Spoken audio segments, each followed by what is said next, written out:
Great to have so many of you here for this session. I'm really excited to take you through a few of my ideas on what I think it's going to take for you to be super successful both this year and into 2025. So my name's Chloe Thomas. I guess you could say I'm an e-commerce veteran, maybe. I've been here for 20 years now. Started off client side, working for a high street brand that also had a catalogue mailing and a website. Let's make me feel old. Who can remember Pastimes? The high street store Pastimes? Yeah, almost nobody. That's where I started my career. We were doing omni-channel e-commerce back in the early 2000s. Then I ran a marketing agency for 10 years. And for the last 5-6 years or so, I have been building a bit of a media company. The key things from that media company that are going to be most relevant to you from what I'm going to talk about today are my book, eCommerce Marketing, which if you come back here at about 4:10 for the panel I'm chairing even later on, you'll find out how to get a free copy of that, courtesy of Shopline. And the model I'll be talking you through is in that book. eCommerce MasterPlan, which is my podcast, probably the thing I'm best known for these days. So if this voice sounds familiar, that will be why. We hit 500 episodes this year, and every retailer I mention in this episode, this isn't an episode, this is a presentation. Every retailer I mention is someone who I've interviewed on that podcast. So if you want to know more about what I tell you about them, that's the place to go and find out about that. And then e-commerce tech is the thing that's currently turning my hair grayer than it already is, which is a business I bought last year that's a directory of e-commerce tech that, don't judge me on the current website design, I know there's buttons that don't work, but give me about another 6 weeks and it's all going to be fixed. So that's the one I'm most excited about at the moment. By far and away, the most important thing on this page for all of you, though, is the link up the top, chloelink.com/expo. So I've only got like 25 minutes with you, and I'm going to try and leave some space for Q&A at the end, which means I've got an awful lot that I could tell you. If you follow that link, you will go through to a page of resources that I've put together that you can access without giving me your email address or anything like that. Lots of podcast episodes, webinar replays, a video of me talking about some of the stuff I'll be diving into here. So that's all free for you to access, go and have a look at. You can even download my slide deck if you want it. And there is an email sign up should you want to give me your data. So what am I going to talk about today? Well, I want to take you through 3 things that I believe are going to be key to success for you in 2024 and beyond. I spend a lot of my time trying to work out, if I was in 2030, looking back to see what the brands that have really won in the last decade have did to be successful, that's what I'm thinking about. So I've tried to distill that down to 3 things I can get across to you now that, A, you have some level of chance of implementing in time for peak, which is closing in on us very quickly right now, but also give you some ideas for things you should be putting into your strategy into 2025. And a lot of trying to work out what those answers are comes down to listening to the customers, so the e-commerce consumers, how they're behaving and what they're doing. This is data from a MailChimp report released earlier this year that is all about trust. If you go and ask them, I'm sure they will let you know how to get it. It's on their resources page, or it was the last time I checked. And for me, this is where all your e-commerce investment should be starting at the moment. These are the reasons why a consumer chooses to engage with you. The most depressing thing about these circles is that not one of them is going to put you head and shoulders above the competition. It's 47%, 43%, 41%, and then we're in the 30s. There's not one killer thing that's going to take you ahead of everything else. But if you can get these right, then the customers will engage with you, which means you'll build that a long-term relationship with them, and you will cut through your competition and they'll come to you. But how do you do that? Well, the 3 things I'm going to take you through. First off, we're going to talk about connection and trust. Then we're going to talk about something which kind of encompasses all of it, and then we're going to go into discounts and rewards. And at the very end, I've got a little bonus bit on how to do more with less, because I think that's something we are all struggling with in 2024. So building connection and trust in any business, not just an e-commerce business, is like adding lubricating oil to the machine. Super hard to track, but When you add it in and you add it into your messages, you add it onto your website, you add it into your post-purchase experience, all these things start to add up and start to improve the performance of everything you do. That's a marvelously unactionable thing that I've just told you. So what I want to do in this bit of the presentation is to take you through some examples from retailers who do this really well.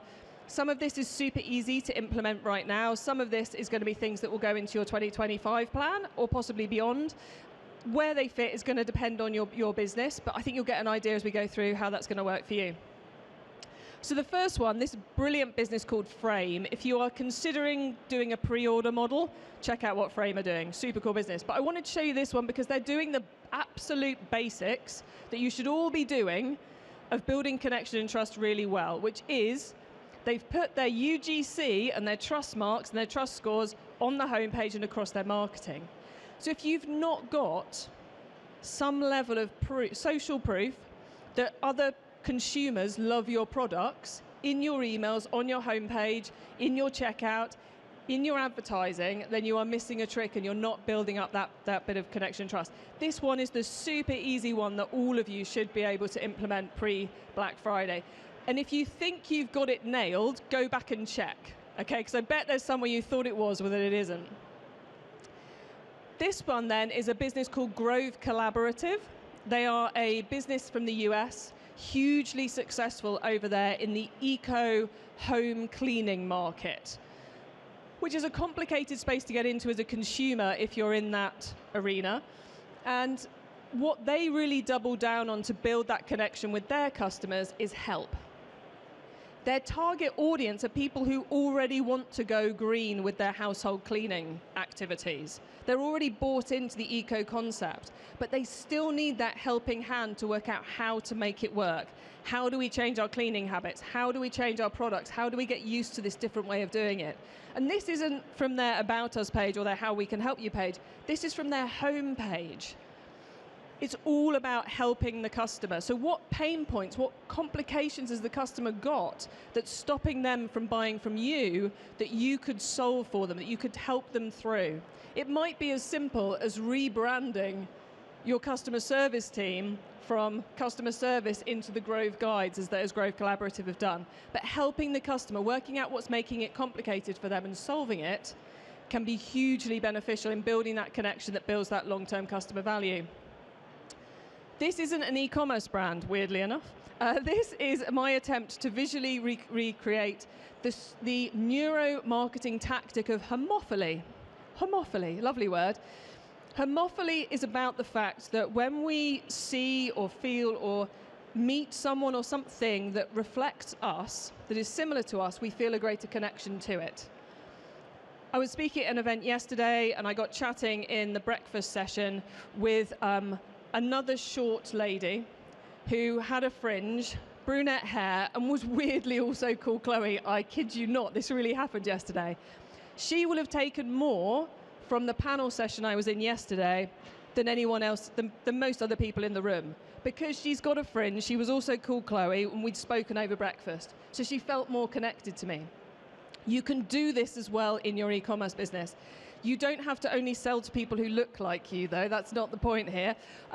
You have to reveal more about your business and yourself and your team to create those feelings of connection. So let me give you an example. And there's a lot of different ways you can do this. This is my favorite e-commerce About Us page. It has been my favorite for almost 10 years. It's that good.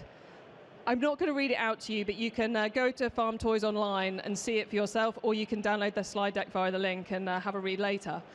But it's all about pain point. Basically, Julie, the creator of the business, is saying in this About Us page, I struggled to find the right farm toys for my kids at Christmas and their birthdays, so I created a business to solve the problem.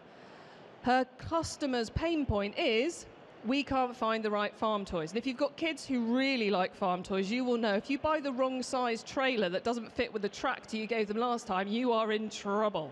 Okay, but it can be really hard to find because they're quite a niche toy set. You can see a few knowing smiles around the room at that one. So how can you reflect the pain your customers feel? How can you reflect yourself and how that makes you similar to your customers, similar to the why they come to you, similar to them in who you are and the type of life you're leading? So for some that will be relatively easy, for some that won't be. This one is either going to be really easy for you or really, really hard, but there are an awful lot of other ways you can leverage homophily in the business. This is a business called Slow Denim. They are on a mission to kill off fast fashion. Apologies to anyone in the audience who works in fast fashion. I don't think Christian's meaning it personally. But they are all about being on this mission and this journey with their customers. So it's not sign up to our email list, it's join over 105,000 revolutionaries, which, FYI, is a nice little bit of social proof. We've got 105,000 people on our email list. Why don't you join it? It's a safe place to be.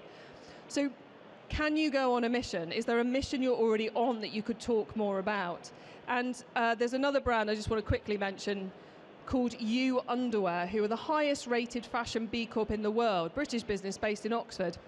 And they're in the process of changing their mission, their USP. It was all about sustainable underwear. They're now shifting it back to the original reason they founded the business, which was period poverty and fighting period poverty in Africa. So you may also need to look at your mission and go, actually, is our mission still loud enough? Is it still cutting through enough? So that's my super quick guide to improving connection and trust in the business. The second thing I want to take you through is about stacking your marketing. I think we all know the days of spend a load of money on Facebook ads and succeed beyond our wildest dreams are most definitely over. For many, many reasons that you all already know, so I'm not going to bore you with them now. But what that means is what we've got to start doing is really stacking our marketing, which is very easy for me to say. It's a lot harder to do in practice. So let me show you my model to help you do this. This one is what I call my traffic that buys model. And I'll take you through it super quick, and then I'll explain why I'm telling you about it. So over here, we've got everybody in the world. Over here, we've got your regular buyers. Your job, I'll get out of the way for those who are trying to take photos, is to get as many people as possible from the left to the right. Right? That's e-commerce, that's what we do. And to try and get the right people to take that journey with us too. Our work happens in these various stages. And then at the top, we've got the 3 types of traffic, broadly speaking. So we've got paid, free in inverted commas, because we all know email marketing and SEO is not free, and automated at the top. And then at the bottom, we've got promotions and connection, which we've just covered. The fact these go the whole length is because you should be deploying these throughout the journey, and we'll be talking about promotions shortly. So let's talk about the traffic for a minute. You need to layer this up. If you're on a purely paid method, your business is not going to survive as well as if you're doing paid and automated and free. So rather than me explain the next bit, let's bring this up. This is the super quick way to start using that model, okay? Draw out on a big piece of paper or a Google Doc, Word doc, whatever your preference, this structure, and then fill in the boxes what you're actually doing in those spaces at the moment. Email marketing is not enough. Email newsletters, post-purchase, abandoned carts, those kind of detail we want to get into. Which Facebook ad campaign, which Google ads campaign fits into this. And then work out where the gaps are, and then start filling in those gaps. So in terms of what you do before peak, work out where those quick wins are. You know, the ones where you go, oh my God, I thought we were doing something there and we're not. We better fill that in. And then down the bottom, work out what the connection message should be at each part of that journey. I mentioned Grove Collaborative earlier. They do connection the whole way through. They do help, rather, the whole way through for their connection message. You may, if you sell tents, for example, you may only need to be helpful at the end, post-purchase, where someone's trying to work out how to put up their tent. So you may have a different connection message that comes in earlier on. Okay, whistle stop tour. I said I was going to talk about promotions to improve profits. Let's go straight into it so we can make sure we got time for questions at the end. This is my promotional golden rule, okay? It is the key to helping you get more margin out of your promotions, because we're in a bit of a profit rush at the moment. Everybody seems to want more profit rather than just more sales. So this is going to help you get there. I want to break it down into its 3 constituent parts for you very quickly. First off, what is it you actually want the customer to do? Right? It's not just buy. Maybe you want them to clear out the overstock you've still got left over from the spring or last Christmas. Maybe you want them to increase their average order value. Maybe you want them to buy at a different time because you've got in-house fulfillment team and they can only cope with so many orders a day. What is it you actually want the customer to do? You need to build the promotion around that, not just slap 20% off everything. Secondly, how do you do it as cheaply as possible? Sometimes that is free P&P. Sometimes that's by creating a bundle deal or creating a mystery box or creating some other kind of voucher scheme. I know one mail order business used to send out a physical check in the post. It was basically a £5 off voucher, but because it looked like a check, it worked really well. Just a side tip, do great copywriting and design around this and it will improve your margins too. So try and work out how to do them as cheap as possible. That will involve testing, that will involve spreadsheets, it will involve looking at returns and cancels numbers, but it's well worth doing. And then, who is the customer you actually want to give this deal to? Are you trying to increase lifetime value by getting a second purchase? Are you trying to convert someone who buys product set A into buying product set B? Are you trying to turn someone who's on your inquirer list into a buyer for the first time? Which customer are you actually talking to? By segmenting and putting your promotions and your discounts towards the right people, you will also find better results. Now, of course, that is a lot more work. I've just told you that you've got to get better at all your copywriting and your messaging to build connection and trust. I've told you that you've got to stack all your marketing and do everything. And I've told you that you've got to work much harder to put your promos together. You can't just take the easy route. So that's why I wanted to add in this little bonus part about how to do more with less, because I know you're all being charged with doing more. Suddenly we've got to make more profit.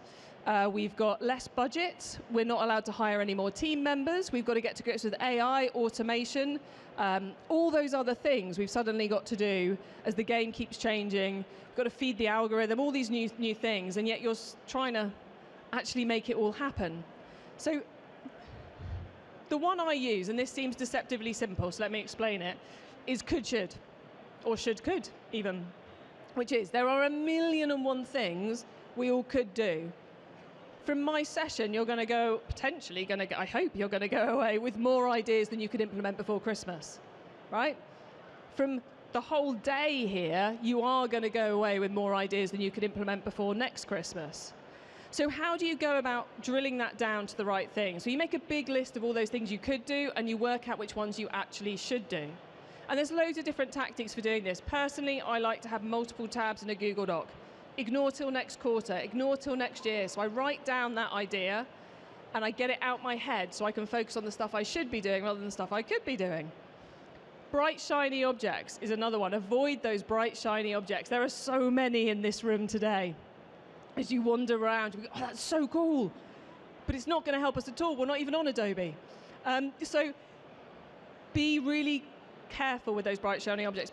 Personally, I like to sleep on them. It stops me spending money when I shouldn't be spending money in my business. Sleep on it. That might mean ignore it for a week. It depends on who you are. And then finally, get really key, and this is really important if you're in a team, okay, which I suspect most of you are working in a team to achieve the things you are in your business. Get really clear on what your guiding light is. Whether it's a goal, whether it's values, whether it's your mission, what is that guiding light? Usually, when I've got more time, I put up a slide about a business called, she's going to forget the second name. Anyway, it's a brilliant business that does nappies, okay? And they're based in the UK, Eco Nappies. And their mission is to be the most recommended nappy brand, Eco nappy brand in the UK. So everything they do is about getting recommendations. They don't have an email pop-up on the homepage. They have a recommend us to a friend on their email pop-up. It's not an email pop-up. It enables them to make the right decisions about what they're doing in their business. How are we going to drive more recommendations? How are we going to do it this way? So what's your guiding light? If you as a team are going, I don't know where to go, what is your guiding light? I don't care whether you call it mission, value, objective, goals, moonshot, but have one, because it will really help you get clear on what you could be doing versus what you should be doing. And if you can do that, you stand some level of chance of actually implementing the stuff you should be doing and building a stronger business. Okay, I said I was going to leave time for questions, so we're very nearly at the end. These are, therefore, my 3 keys to success in e-commerce in 2024 and beyond. Build connection and trust throughout all your marketing and all your customer interactions. Stack your marketing. That means doing more layers of marketing, as well as getting those messages and those promos right across the board. Use your promotions in profits. Please, if you only do one thing from this, think through those discounts and promotions that you are doing this year and really be confident you are doing the right message to the right person at the right time. And do more with less. Just don't expect you're going to be able to do it, but try and get a bit strategic about making those decisions. We're going to do questions now, so get ready to put your hands up if anyone's got a question, but thank you all.